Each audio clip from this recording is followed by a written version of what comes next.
Kung huli namin ngayon dito sa pamumukot po.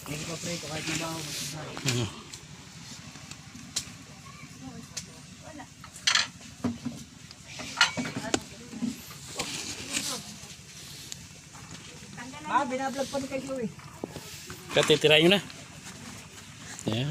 Ulam na kasi. Pinibidyo pa. Vlogger na ito pa. Inuulam na ulam. Laki po.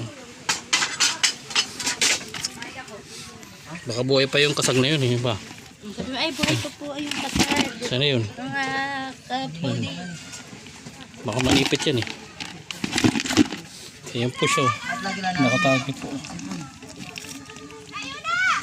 Dito lang pala sa atin dito. Sama ang tama yung bunso. Pitigin mo, papagod din naman yan.